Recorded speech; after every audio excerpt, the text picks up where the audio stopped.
Jeb, il aime bien Mélenchon. Non, mais je pense que pour une raison, c'est que intellectuellement, et d'ailleurs, lis son livre. Parce que moi, je suis en désaccord avec beaucoup de ce qu'il dit dans son livre. Mais intellectuellement, c'est un type qui a une pensée, qui est un bon théoricien politique. Alors qu'est-ce qui lui arrive? Mais je pense que c'est un bon théoricien qui est devenu un praticien cynique et un peu dégueulasse. Et qu'il a sous lui aussi.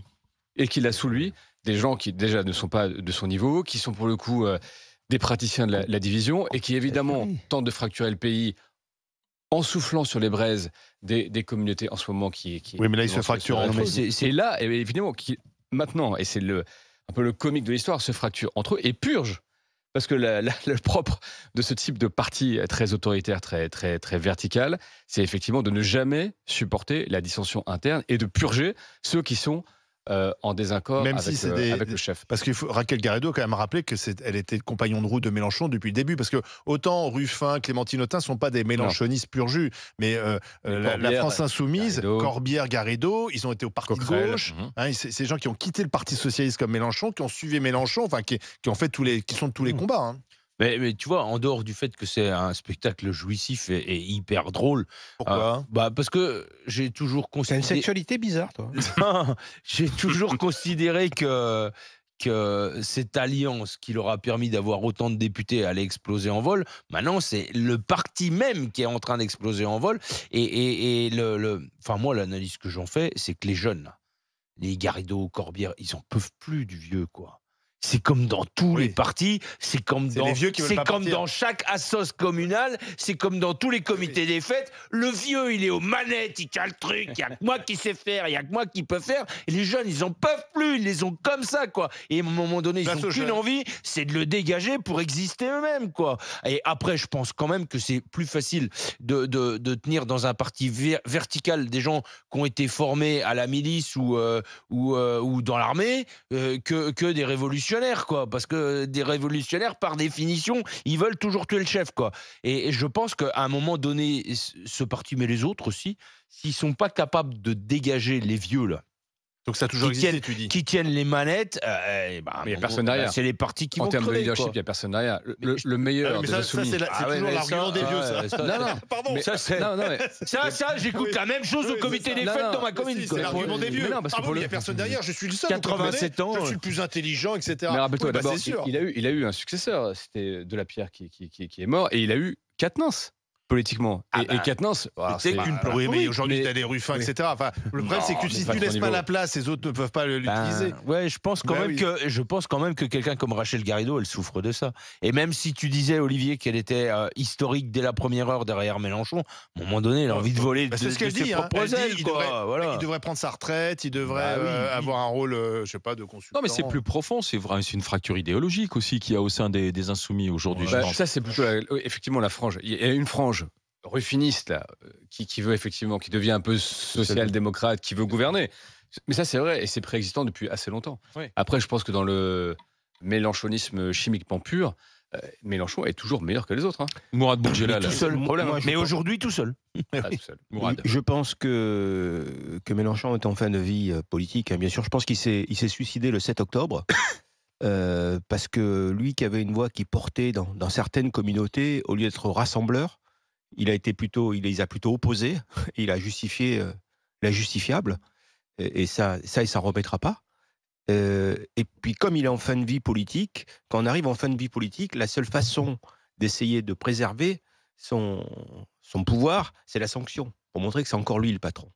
Donc, il sanctionne pour montrer je suis encore le patron et je peux sanctionner. Voilà. Et moi, ça me fait toujours penser à la chanson d'Alain Chamfort, Bon baiser de Russie, suis la ligne du parti. Et la NUPES, c'est suit la ligne du parti. Et la ligne, c'est Mélenchon, pour l'instant, qui la donne. Et tout le monde doit suivre derrière. Voilà. Donc, moi, je pense qu'il y a eu des propos à la NUPES qui auraient mérité beaucoup plus de sanctions. Et ça n'a pas été le cas.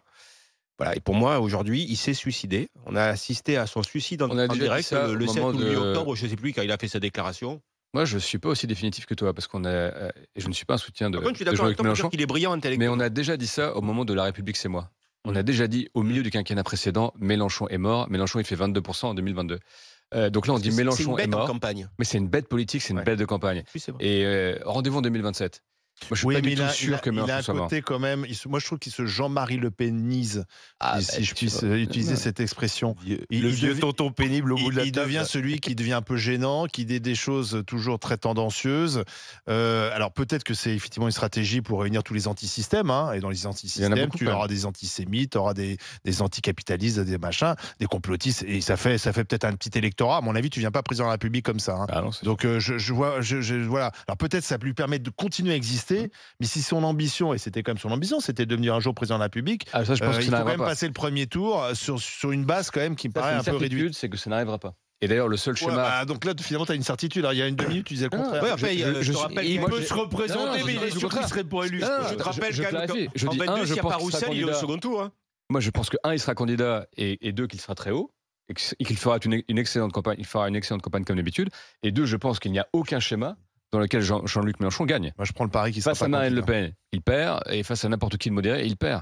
Donc je pense qu'il ne sera jamais président de la République, ça c'est vrai.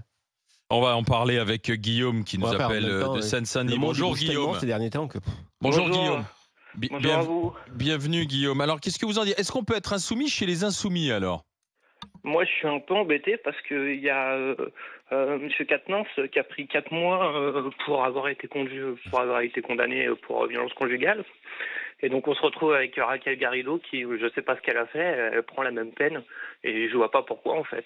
Et c'est vachement, le comparatif est vachement embêtant, quoi. C'est-à-dire que quelqu'un qui tape sur sa femme, il n'a pas le droit de parler pendant 4 mois. Et une femme qui est pas d'accord, eh ben, elle prend 4 mois.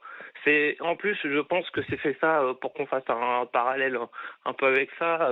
C'est toujours un peu dans la provocation, histoire de faire le clash, histoire qu'on en parle, quoi.